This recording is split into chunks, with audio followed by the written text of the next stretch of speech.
The story of American comedy over the last 50 years begins with SNL, as none other than Judd Apatow will tell you.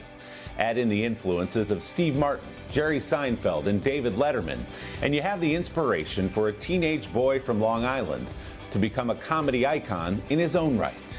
A hilarious writer with a famous eye for talent, Apatow has created or had a hand in many of the most popular and enduring movies of the last 2 decades. In a new book, he takes us behind the scenes in the life of a comedy nerd. Judd and I got together this week for a Sunday sit-down at a New York club like the ones where he got his start.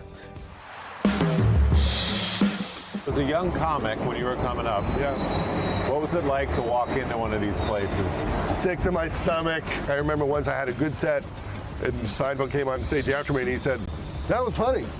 Ooh. And that kept me afloat for like a year. That's huge. Yeah. Since those early years as a struggling stand-up, Judd Apatow has become a force of nature in Hollywood. This is not a good look for me! You look like a man-o'-lantern. I'm pregnant? With emotion? Who's your favorite team? The Orlando Blooms? The writer, director, and producer of classic comedies is known for making a funny situation even funnier. I did a punch-up on Happy Gilmore where he's with Ed McMahon is how it was written. And it was just like one sentence in the script, you know? And so as a producer, you know, I was just like, I think that could be really long. Like, maybe you want to show the whole fight. And that became the Bob Barker fight And then they scene. got Bob Barker. The price is wrong. Now, in a kind of scrapbook titled Comedy Nerd, the 57-year-old documents in words, photographs, and mementos collected over decades his lifelong obsession with making people laugh. Did you have to go clean out a storage facility or something? 7 like that? storage facilities. 7. Yeah, and so it's funny making the book because it proved the hoarding was worth it. It was. Yeah. It paid off. That hoarding began on New York's Long Island, where as a teenager, he hosted a radio show. The idea that you as a 16-year-old kid could write to Steve Allen or Jerry Seinfeld and they would come and do the interview seems like preposterous to most of us. So what was your pitch to them? I wouldn't say it was a high school radio station. I would just say it was a radio station. There you go. And then I would just show up looking like a child, and then they would tolerate having to sit with me. But I was so passionate about it that I'm sure it was fun for them. And how does that work when you audition and then get steady work? Well, you audition, you start off at 3 in the morning, and you fight your way through the order hopefully by doing better than the guy that they put on ahead of you. Taking what he learned from the pros, Apatow picked up a mic himself. So you were 17 years old when you did your first stand-up comedy gig? I don't think I was very good at the beginning. I think when I was a kid, I was just kind of an idiot. And I had this joke I would do at the end of my act, and I would say, you know, the great Jerry Lewis said you learn nothing about how to be funny by getting laughs. You only learn by not getting laughs. So thank you for giving me a college education tonight. That's a good line. Then I'd get a big laugh and I'd get off, and then I'd go, I think that set went well, but it was the only laugh that I got. You're a Long Island guy who kind of became an LA guy. Is that fair to say? Yeah, I moved there in 1985 when I was 17. Yeah. And never left. After a short stint at the University of Southern California's film school, Apatow began to write jokes for other comedians. He was nominated for 5 Emmys for his work with Gary Shandling on The Larry Sanders Show. God, my looks fat in these pants. But he felt Hollywood's sting, too. So he can throw her over his shoulder. Big deal. He should use his legs more. He's gonna throw out his back. Now considered cult classics, Freaks and Geeks and The Ben Stiller Show both were canceled after just 1 season. All right, what's going on here, huh? I am parting the Red Sea. You got a permit for that? So is there any point work on these shows that you're like, what the heck? I'm making these good shows. Yeah. I think are good, and the network's just not getting it. Oh, I was completely out of my mind. I mean, not to exaggerate, but I will. It's like if the Beatles were making Sgt. Pepper and then someone just kept coming in giving them terrible notes, you know, lose the trumpets. His luck changed in 2004 with a movie about an anchorman. Where are you? I'm in a glass case of emotion!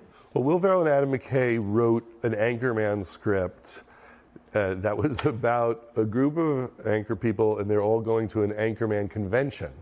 Their wing hits the wing of another plane, so they crash into a mountain, and it becomes about them trying to survive, and slowly they wonder if they need to eat each other, and they brought me in at some point, and they wrote a new script, which was what became Anchorman. There were moments where people didn't know if they could be the lead. You know, can Will Ferrell be the lead? And then Will was in this movie that Todd Phillips made, Old School. It was hysterical. Yeah. But DreamWorks had just put us in turnaround, which means they weren't going to make it. And then one day in a meeting, Steven Spielberg said, Old School's a big hit. What else do we have with Will Ferrell? We should do something else with him. And they're like, well, we just put it in turnaround. And he's like, well, get it back. And so he was the reason why Adam and Will were allowed to make Anchorman. I love Lamp. Do you really love the lamp, or are you just saying it because you saw it?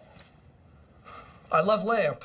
That was another example of you spotting in Anchorman, noticing, boy, Steve Carell's really funny. You kind of had your eye on him. Hey, let's do something together, and it became the 40-year-old version. You have those instincts, it seems. If you were on the set of Anchorman and you were just watching the shoot, there was no one there who wasn't like, Steve Carell is the funniest guy ever. Where did you get those clothes? At the toilet store?